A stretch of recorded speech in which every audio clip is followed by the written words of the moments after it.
Alright guys, I'm going to try to make this quick. I'm going to show off these awesome custom binds that I had done by Houchen Bindery of the Brian Michael Bendis saga of Avengers, which is basically his run of Avengers from Avengers Disassembled all the way to Siege. But I also included a bunch of other stuff like The Pulse, Secret Invasion, House of M, Mighty Avengers, Dark Avengers. Basically all the stuff that I felt like was kind of important, or at least enhanced the reading experience of his Avengers stuff. We start off with The Pulse. This is a Norman Osborn story arc, which I thought was fitting because this ultimately culminates with the Dark Avengers stuff with Norman Osborn. So it starts with Norman Osborn, it ends with Norman Osborn. So I thought that was kind of a cool way to map it. But yeah, this era of comic books means a lot to me. This is the era that really got me to read comic books on a consistent basis. It was this, the Messiah stuff from X-Men, JMS's Spider-Man. It was just a really cool era where like all the books were pretty consistently great for the most part. But yeah, I used pure binding, which is their strongest binding, because some of these pages are a bit on the glossy side, and glossy paper apparently does not adhere too well to their standard binding, which is the DFAB. I did not use sewn because, you know, I'm always kind of paranoid that a mistake is going to be made with the binding process, and you know that's going to be a lot easier to deal with if it's glued instead of sewn. So there's volume 1. We're just going to go through these really quick. There's the cover. I did design all these covers myself. There is an omnibus of Bendis's run on New Avengers, but we're going backwards, I guess, but that's fine.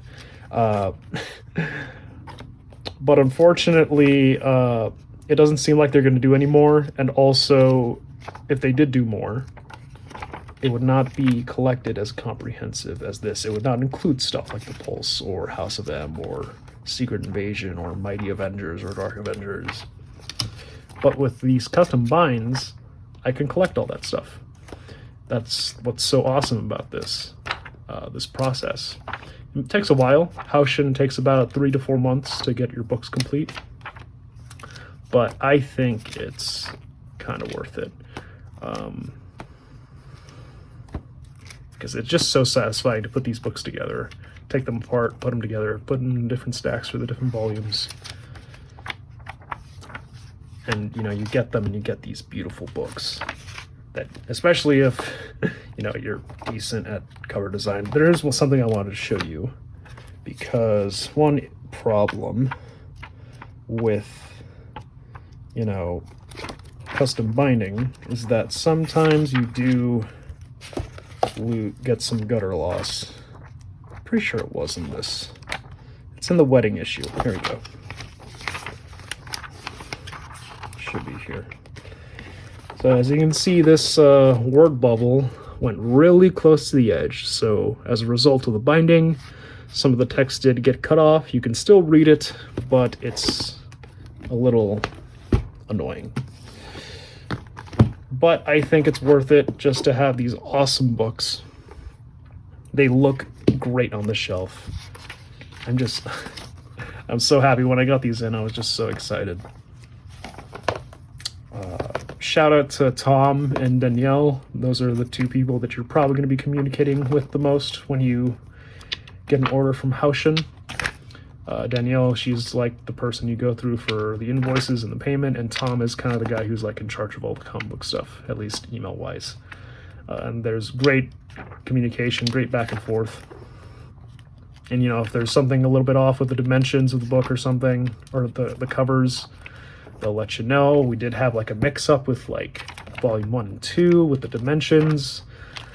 So I had to resend the covers again. So that was awesome to kind of see that he like caught that and let me know so we can fix it.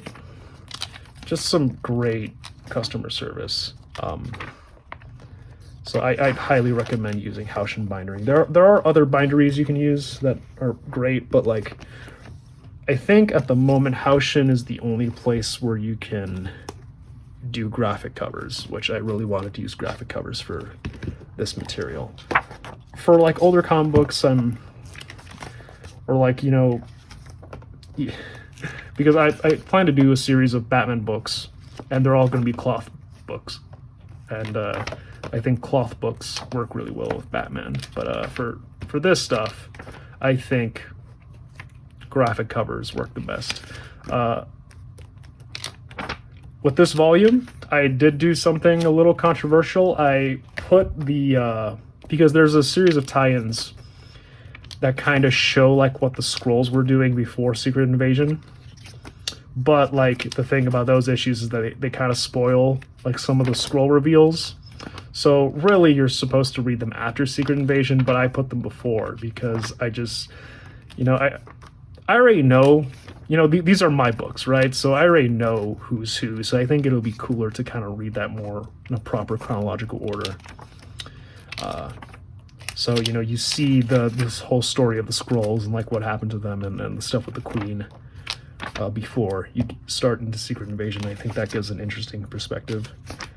And this is where we start getting into Mighty Avengers, or more Mighty, the new Mighty Avengers team, because Dan Slott takes over the book. And I debated whether or not I should include the Dan Slott run, but I decided to go ahead and include it because it's still continuing the numbering of the Bendis book, and it still ties in with the Bendis stuff, so I decided to keep it in there. I used the complete collections for all these, except obviously the event books, because those have their own separate trades.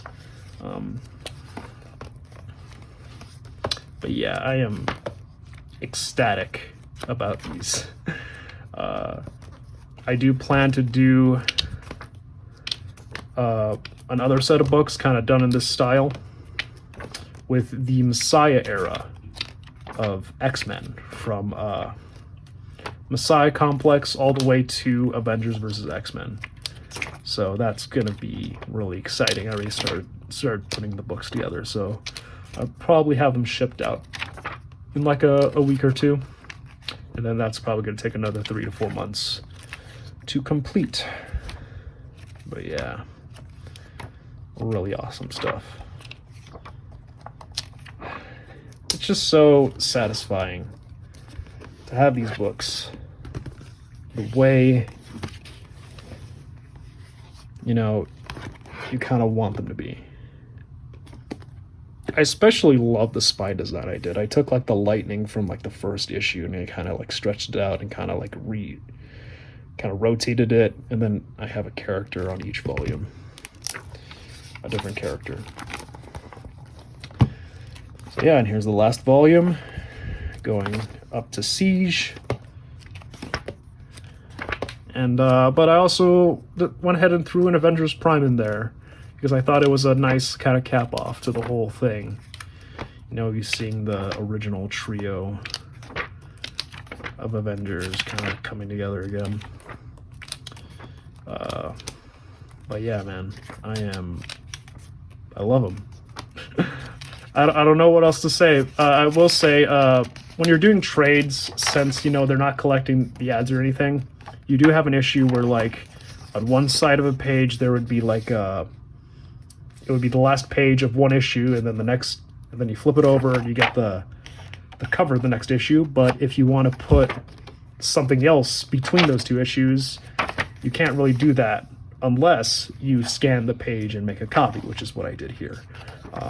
So that's something to keep in mind if you want to use trades. In that case, single issues might be preferable, but I'd still rather use trades because I don't want the ads, and they're usually more easily available. Usually, or there are some cases where getting the single issues. There's another example of not too great gutter loss. But yeah, man, really cool. I did show this on Twitter and tagged Bendis, and he quote tweeted it and said he was honored, so that's pretty cool. But yeah, shout out to Peter M. from Crushing Crisis for his reading order, because that helped a lot with the mapping. And that's pretty much it, man.